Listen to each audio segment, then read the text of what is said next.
Tong Podcast. Halo Sobat RRI, senang sekali bisa kembali menemani Anda dalam podcast yang santai tapi penuh makna, yaitu di Tong Podcast, Mari Tong Cerita. Dan kali ini tentunya kita akan ngobrolin topik yang dekat banget dengan kehidupan kita di Fakfa khususnya, yaitu tentang moderasi beragama yang sudah lama hidup dalam semboyan kebanggaan kita, yaitu Satu Tungku Tiga Batu. Nah, yang menarik ya, kita tidak hanya bicara soal nilai-nilai lama, tapi juga bagaimana anak muda hari ini bisa menjaga, merawat dan meneruskan semangat toleransi tersebut di tengah tantangan zaman. Dan sudah bersama dengan kita kali ini ada seorang ustadz muda yang pastinya punya perspektif segar dan dekat dengan generasi sekarang. Oke, langsung saja kita sapa. Assalamualaikum Ustadz. Waalaikumsalam Oke, warahmatullahi mungkin boleh wabarakatuh. diperkenalkan dulu namanya. Oke, teman-teman yang dirahmati Allah Subhanahu wa taala, perkenalkan nama saya Usman Abdul Malik. Biasa dipanggil Usman. Oke, Begitu. Ustadz Usman hari ini Oke. gimana kabarnya? Alhamdulillah baik. Baik Tadi ya. sedikit panas sih di jalan. Oh gitu. Sedikit panas. Oke. Sedikit panas. Dan langsung saja ya kita mulai obrolannya Ustadz. Oke, Nah siap. Ustadz, kalau kita berbicara tentang moderasi beragama nih Ustadz ya, sebenarnya dalam bahasa sederhana apa sih moderasi beragama itu biar anak muda juga gampang paham tentunya. Oke. Teman-teman yang dirahmati Allah Subhanahu wa taala. Jadi begini Kak, kalau kita berbicara tentang moderasi beragama itu, kalau kita lihat zaman sekarang itu yang sering rame-ramenya itu biasanya ada beberapa golongan itu mungkin terlalu keras. Jadi Oke. mereka terlalu ekstrim. Heeh. Jadi sedikit-sedikit kamu salah, sedikit-sedikit kamu kafir, sedikit-sedikit bid'ah. Oke. Itu kalau misalnya untuk orang-orang fak-fak Mm-mm. dapat orang seperti itu tuh kayaknya mereka pukul rata kayaknya. Jadi ada beberapa mereka yang berpikiran bahwasannya seluruh masyarakat atau seluruh manusia harus ikut apa yang mereka pahami. Benar. Padahal kalau kita berbicara tentang agama atau sesuai dengan perspektif agama Islam, Mm. itu ada beberapa hal yang di dalamnya ada perbedaan pendapat. Oke. Jadi kalau kita beragama pun tidak boleh terlalu ekstrim, Mm. tidak boleh terlalu lembut juga. Artinya ekstrim itu yang membawa kita kepada hal-hal yang berlebihan, sedangkan kalau kita misalnya terlalu acuh, terlalu cuek, itu juga kita akan kehilangan arah. Nah, kemudian jalan apa yang sebenarnya harus kita ambil, yaitu tadi tengah-tengah atau wasatiyah. Kalau bahasa Indonesianya atau bahasa ilmiahnya adalah moderasi Moderasi beragama. beragama. Nah, kemudian kalau kita berbicara tentang makna atau arti daripada moderasi beragama yang paling dekat dengan kehidupan kita khususnya anak muda adalah bagaimana caranya kita dapat saling menghargai, dapat saling menjaga, kemudian dapat saling menerima perbedaan. Karena Allah Subhanahu wa taala telah cantumkan di dalam Al-Baqarah, A'udzubillahi minasyaitonirrajim. Allah Subhanahu wa taala telah menjadikan kepada kita agama yang wasatiyah.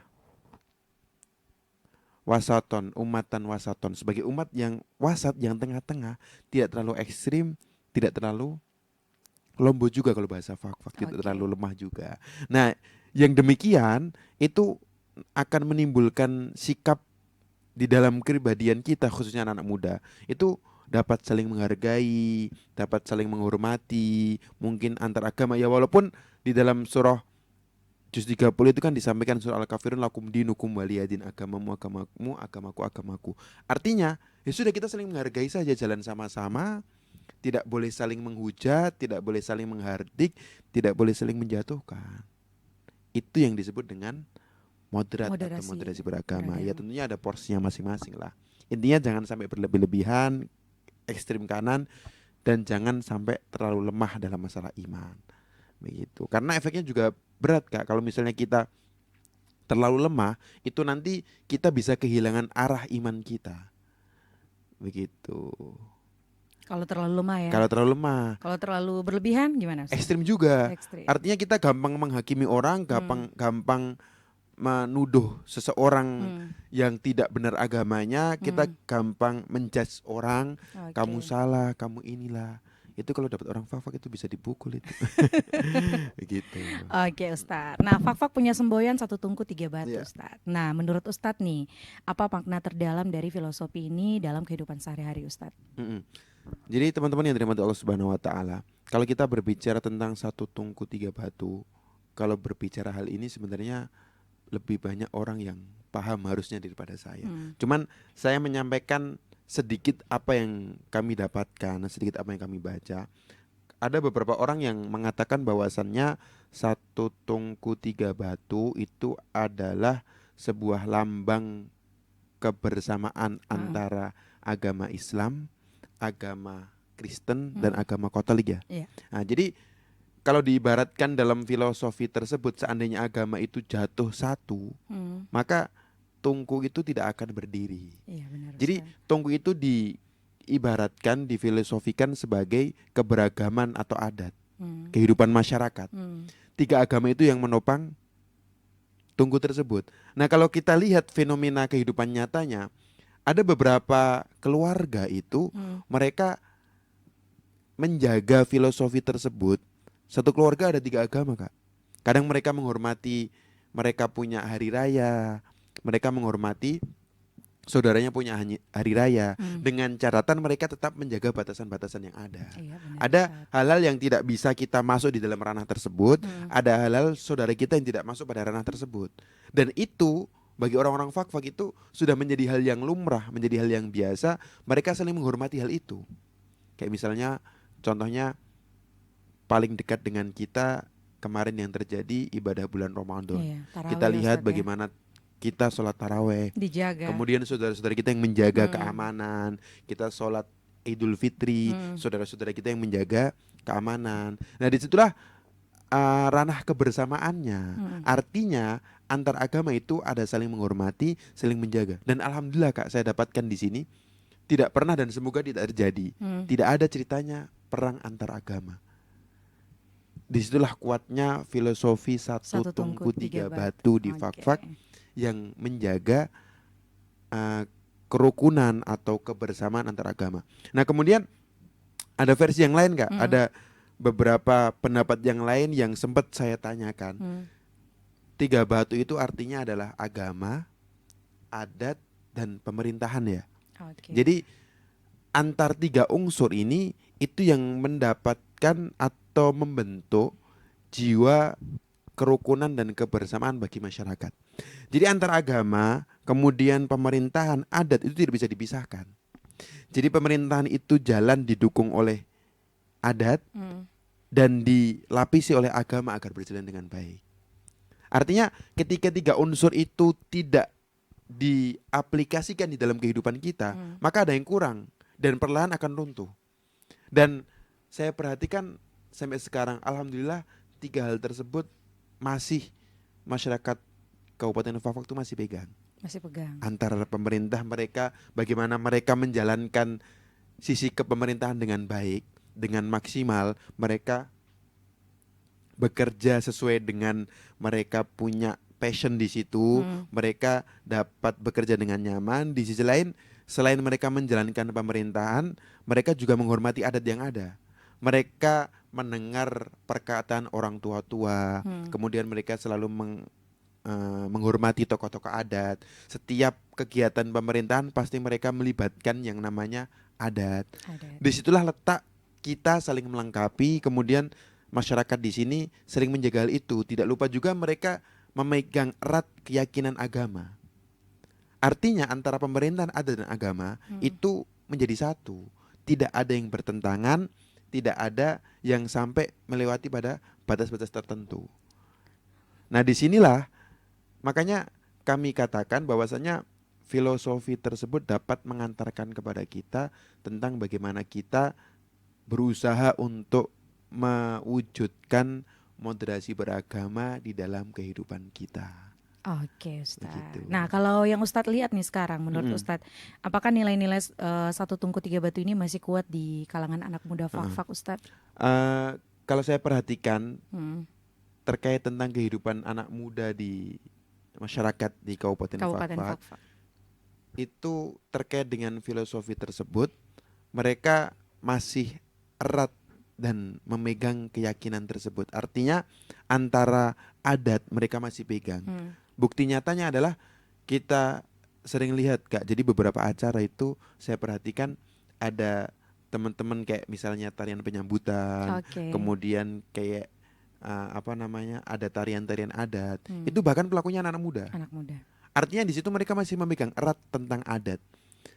Di sisi lain kita bergeser ke pemerintahan, di situ ada beberapa anak muda negeri yang berbakat yang mereka ikut andil dalam bergerak di bidang pemerintahan. Di sisi lain tidak sedikit juga anak-anak muda di Kabupaten Fakfak yang mereka juga ada beberapa yang ikut andil dalam kegiatan keagamaan. Contohnya di dalam perangkat-perangkat masjid. Ada beberapa anak muda yang mereka tersentuh hatinya untuk membantu bagaimana menjaga eksistensi agama di Kabupaten Fakfak. Artinya kalau kita lihat dari beberapa hal ini terkait dengan penerapan moderasi beragama yang menjadi filosofi di Kabupaten Fakfak satu tungku Satu tiga tungku tiga batu batu. itu alhamdulillah masih ada di dalam hati-hati anak muda yang mereka mau menerapkan hal-hal tersebut. Ya walaupun kita tidak dapat pungkiri ada beberapa kelompok yang mereka acuh tak acuh. Benar Ustadz. Mereka mungkin merasa bahwasanya ini juga tidak penting. Mereka merasa bahwasanya ini bukan punya kita. Ya, terlepas daripada itu ada beberapa pelaku yang mereka masih aktif untuk menjaga tren positif terkait dengan moderasi beragama yang lahir daripada filosofi satu tungku tiga batu. Dan kita punya harapan Kak, semoga anak-anak muda yang mereka masih terus eksis menjaga monumen ini, menjaga nilai-nilai satu tungku tiga batu, semoga mereka bisa istiqomah dan dapat memberikan pengaruh positif kepada teman-temannya. Baik. Karena saya rasa ini juga perlu Kak, karena kalau kita lihat kehidupan anak muda sekarang itu mereka yang sering sekali dihantui oleh sosial media khususnya. Nah, betul Gitu. Ustaz. Oke Ustadz, nah ini karena Ustadz sudah menyinggung soal sosial media nih Ustadz ya. Nah di era media sosial sekarang Ustadz, kadang kita banyak sekali lihat ya perdebatan soal agama nih Ustadz. Bagaimana anak muda bisa tetap bijak dan tidak mudah terprovokasi nih Ustadz? Oke, teman-teman yang dirahmati Allah Subhanahu Wa Taala, kehidupan sekarang itu memang kalau kita katakan lebih maju, memang lebih maju Kak. Banyak sekali di media sosial beredar konten provokatif, kemudian ada juga asumsi-asumsi yang menyudutkan beberapa pihak. Dan itu kalau kita sebagai anak muda yang belum punya dasar atau belum punya benteng terkait tentang bagaimana kita bisa menyaring berita-berita tersebut, maka kita akan gampang untuk terseret kepada hal-hal tersebut. Kita akan gampang terprovokatif, kita akan gampang terpengaruhi oleh hal-hal yang sebenarnya itu belum tentu benar.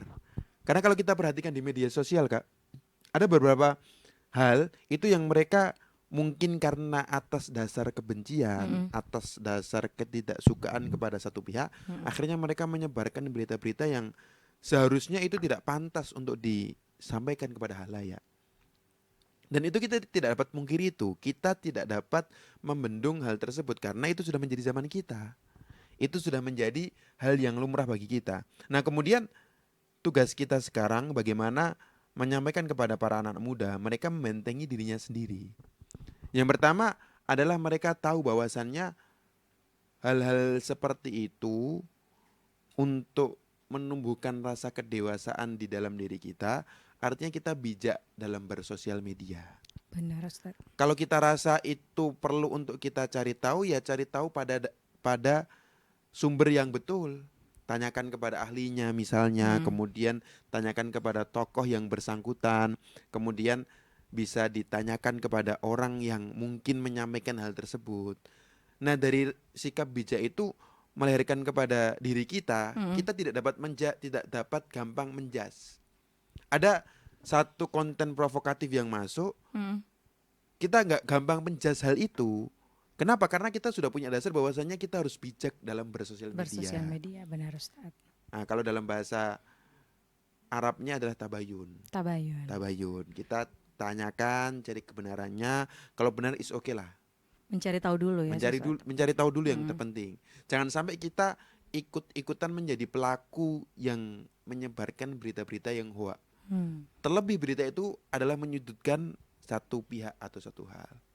Itu yang pertama, Kak. Kemudian yang kedua, kita berusaha untuk bersikap diam karena diam lebih baik daripada kita ikut kepada hal yang sebenarnya belum tentu diuji kebenarannya. Benar. Karena terkadang kita punya jari itu biasanya mereka gampang untuk mengikuti tren-tren yang ada beberapa orang menganggap bahwasanya itu negatif. Karena apa? Karena tadi belum tentu ada kebenarannya. Apalagi kalau kita berbicara tentang agama yang menurut kami agak sedikit riskan kalau kita berbicara di agama di sosial media. Benar Ustadz. Karena biasanya terjadi banyak perpecahan, Hmm. kemudian saling mengolok-olok, saling menjelekkan. Itu biasanya ada narasi provokatif yang lahir dari media sosial. Maka kalau kita mendapatkan sesuatu yang menurut kita narasi provokatif di sosial media, khususnya di masyarakat Kabupaten Fakfak, selayaknya adalah kita belajar untuk bijak atau lebih baik diam sampai kita tahu kebenarannya yang terjadi. Karena kalau kita lihat secara umum di Kabupaten Fakfak ini, masyarakatnya insya Allah mereka tidak ada yang menjatuhkan atau saling menjudge terkait agama. Dan itu yang perlu kita jaga dan perlu kita lestarikan, khususnya di kalangan anak-anak muda, agar nanti ke depannya mereka dapat lebih menjaga ketika mereka di masa tua, dan mereka dapat mewariskan kepada keturunannya atau kepada generasi-generasi selanjutnya, agar nilai moderasi beragama pada satu tungku tiga batu itu tidak hilang begitu saja ditelan oleh masa. Oke Gitu. Ustadz. Nah Ustadz, sebagai salah satu Ustadz muda nih, Ustadz sendiri biasanya menyampaikan pesan-pesan toleransi ke generasi muda itu seperti apa sih Ustadz? Dan apakah harus mengikuti gaya mereka juga Mm. atau gimana Ustadz? Kalau kita berbicara dalam ranah anak muda, itu yang ini menurut saya, ini pendapat Hmm. saya ya. Jadi tidak suatu yang paten. Kalau menurut saya, kalau kita ingin masuk ke dalam ranahnya anak muda, kita masuk ke dunianya mereka dulu. Hmm. Dengan catatan kita tidak terpengaruh dengan mereka punya tren-tren negatif. Oke Ustadz. Kita masuk ke dunia mereka, kemudian kita sampaikan hal-hal yang baik secara perlahan. Karena begini, Kak, kalau saya perhatikan anak muda itu mereka paling tidak suka sekali digurui. Benar.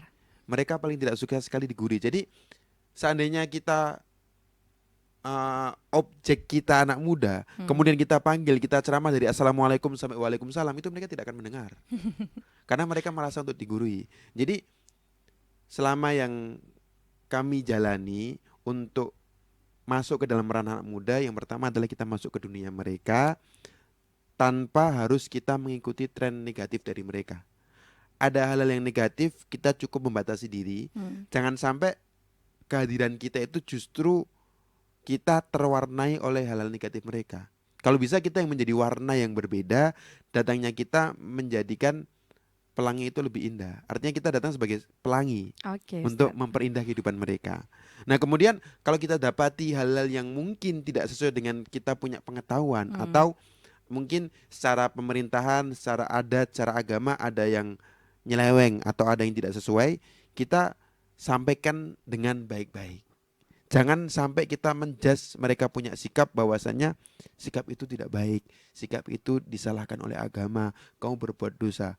Oh, kalau anak muda sudah tahu dosa seperti itu, mereka tidak akan dekat dengan kita. Artinya kita mengambil hati mereka dulu, baru kita sampaikan kebaikan-kebaikan secara perlahan.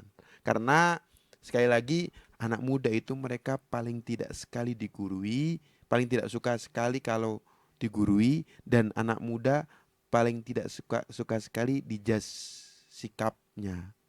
Jadi kalau kita ingin merubah anak muda, kita masuk ke dunia mereka, kita benahi perlahan dan kita berusaha untuk menjadi warna terindah di dalam kehidupan mereka. Oke, Ustadz. Gitu. Nah, Ustadz, sejauh ini tantangan terbesar dalam menjaga Mm-mm. kerukunan antar umat beragama di kalangan anak muda itu seperti apa, Ustadz?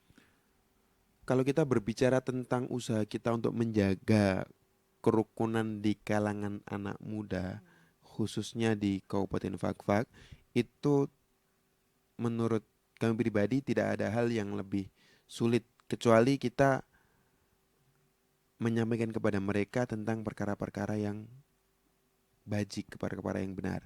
Karena begini Kak, biasanya perpecahan, mohon maaf kami perlu sampaikan, terjadinya permusuhan, kemudian perkelahian, bahkan sampai pada saling menjatuhkan, itu biasanya bermula dari hal-hal yang dilarang oleh Allah atau oleh Tuhan. Oke, Ustadz. Kalau kita Benar. perhatikan adanya perpecahan, Ah, kemudian adanya saling baku hantam, itu hmm, biasanya mereka awali dari perkara-perkara yang sebenarnya Allah dan Tuhan tidak ridhoi. Dan itu semua pasti dari kemaksiatan-kemaksiatan yang ada. Ya kita lihat di Kabupaten Fakfak ini ada beberapa kemaksiatan kecil yang masih dilakukan oleh golongan kecil masyarakat. oke, Yang seperti sampai seperti apa tuh, Ustadz, nah, contohnya? yang sampai pada tahap menghilangkan kita punya akal sehat. Oh, Kalau oke. kita lihat contohnya kayak misalnya miras. Hmm, Kemudian ada hal-hal yang lain yang sampai pada tahap itu berlebihan hmm, sehingga menghilangkan kita punya akal sehat dan di situ kita tidak dapat berpikir. Dan kita lihat sering terjadi kayak misalnya pembunuhan, hmm. kemudian perpecahan. Pembunuhan itu nanti yang melahirkan daripada perpecahan antar kedua pihak, antara pelaku dan korban. Benar, Ustadz. Nah, kemudian kita lihat ada lagi perkelahian. Itu semua pasti berawal dari hal-hal yang sebenarnya Allah dan Tuhan tidak ridhoi. Kita harus yakini itu. Ya walaupun ada beberapa di antara teman-teman kita yang mereka masih menikmati hal tersebut. Yang pada akhirnya ketika hal tersebut berlebihan kita konsumsi atau berlebihan kita lakukan, itu akan menghilangkan kita punya kehidupan yang nyata yang sehingga akan membuat kerusuhan-kerusuhan yang terjadi. Tidak hanya pada tahap itu saja, mungkin ada pencurian ya walaupun kita jarang sekali mendengar hal-hal itu. Kemudian ada lagi kayak misalnya karena mungkin benci, Hmm, mengadu domba, hmm. kemudian menfitnah yang akhirnya teman-teman gampang terprovokasi dan masuk kepada ranah itu. Disitulah muncul perpecahan dan perkelahian yang terjadi. Yang seharusnya itu bisa kita cover dengan bagaimana kita dapat menjaga generasi-generasi anak muda kita dengan kita menyampaikan bahwasannya kita punya satu filosofi yang agung yang harus kita jaga. Hmm. Dan itu semua orang pun paham hal itu. Dia dari kecil sampai orang tua pun tinggal di kota sampai tinggal di kampung pun mereka paham bahwasanya kita punya punya filosofi yang positif yaitu Hmm. 1, 2, 3 batu yang dari turun temurun mereka perintahkan kepada kita untuk menjaga siapapun itu dari lapisan kalangan manapun, lapisan masyarakat apapun, dari sisi pekerjaan apapun kita diperintahkan untuk menjaga filosofi 1, 2, 3 batu itu. Yang harapannya monumen itu bisa mendunia sehingga melahirkan pelajaran-pelajaran bagi daerah-daerah lain. Dan itu akan menjadi kebaikan yang terus berjalan yang didapatkan oleh masyarakat Kabupaten Fakfak. Dan itu harus selaras dengan apa yang orang-orang luar kagumi terhadap filosofi itu, Kak. Jadi kita sebagai masyarakat Kabupaten Fakfak yang pertama harus bangga, kemudian yang kedua harus betul-betul menjaga filosofi tersebut sesuai dengan apa yang diagung-agungkan oleh orang luar terhadap filosofi satu Satu tungku tungku tiga tiga batu batu. di Kabupaten Fakfak. Oke, Ustadz. Gitu Nah, Kak. Ustadz, kalau ada anak muda yang mulai terpapar pemahaman yang ekstrim nih, Ustadz, Mm-mm. seperti yang tadi sudah Ustadz sebutkan ya di awal, apa yang sebaiknya dilakukan oleh lingkungan sekitar, Mm-mm. Ustadz? Oke, yang pertama kalau kita sebagai masyarakat setempat atau masyarakat sekitar adalah kita membatasi kehidupan dia dengan kehidupan halayak umum. Artinya manfaatnya apa? Agar mereka tidak dapat menyampaikan asumsi-asumsi provokatif, mereka tidak dapat menyampaikan eh, narasi-narasi yang provokator kepada orang lain. Jadi kita cover dari membatasi sosial mereka terlebih dahulu. Kemudian yang kedua, kita sampaikan tentang pemahaman-pemahaman yang ada terkait dengan tawasud, kehidupan yang tengah-tengah, artinya tidak ekstrim, tidak terlalu lemah juga. Kemudian yang seimbang, yang toleransi. Hal-hal itu perlu kita sampaikan dan hal-hal positif itu perlu kita tanamkan kepada mereka sehingga mereka menghilangkan mereka punya pikiran-pikiran yang ekstrim dan mereka tidak dapat menyampaikan kepada masyarakat tentang asumsi-asumsi provokatif yang memancing keributan di kalangan masyarakat. Benar Ustadz. Gitu. Oke Ustadz, kalau boleh jujur nih, apa yang membuat Fak-Fak bisa tetap damai dibandingkan daerah lain? Menurut Ustadz? Teman-teman yang dirahmati Allah Subhanahu Wa Taala, jadi satu hal yang kami rasa masyarakat di Kabupaten Fak-Fak mereka bisa lebih menjaga terkait dengan kedamaian dan kenyamanannya di dalam kehidupan adalah mereka masih mengikuti perkataan dari leluhur, dari sesepuh-sesepuh mereka, dari orang tua-tua mereka. Dan satu hal yang tidak kalah penting, kita masih sangat sekali menghormati orang-orang tua kita. Yang mana mereka menurunkan dan mengajarkan kepada kita tentang moderasi beragama yang lahir dari filosofi satu tungku tiga batu. Dan itu yang paling penting. Kita masih menghormati orang tua-tua kita masih menjaga filosofi yang mereka bawa dan mereka teruskan kepada kita. Apapun golongan kita, siapapun kalangan kita, tanpa kita melihat kedudukan, tanpa kita melihat pangkat, tapi yang tidak boleh kita lupakan adalah kita masih menjaga kata-kata atau menghormati peran leluhur di dalam kehidupan kita. Oke Ustadz. Nah terakhir nih Ustadz, pesan Ustadz untuk anak muda Fak-Fak agar tetap menjaga semangat satu tungku tiga batu di masa depan Ustadz. Oke. Untuk anak-anak muda khususnya di Kabupaten Fak-Fak, tetap jaga kerukunan dan kebersamaan yang lahir dari filosofi satu tungku tiga batu. Hindari perpecahan, hindari kekacauan, hindari perselisihan, karena dari satu tungku tiga batu lahir makna kebersamaan, saling menghormati, saling menjaga, saling menghargai, dan tidak saling menjatuhkan. Oke, nah Sobat RRI, menarik sekali tentunya obrolan kita hari ini ya. Dan kita belajar bahwa moderasi beragama bukan sekedar teori, tapi sudah menjadi bagian dari kehidupan masyarakat Fak-Fak sejak dahulu. Nah, satu tungku tiga batu bukan hanya semboyan, tapi identitas yang harus terus dijaga terutama oleh generasi muda. Semoga dari perbincangan ini kita semua bisa semakin sadar bahwa perbedaan bukan untuk dipertentangkan, tapi untuk dirawat dalam kebersamaan. Terima kasih untuk Ustadz yang sudah berbagi insight luar biasa hari ini. Dan untuk Sobat RRI, ya sampai jumpa di podcast berikutnya. Tetap jaga persaudaraan, tetap damai dan bangga jadi bagian dari Fak-Fak. Wassalamualaikum warahmatullahi wabarakatuh dan sampai jumpa. Tong Podcast.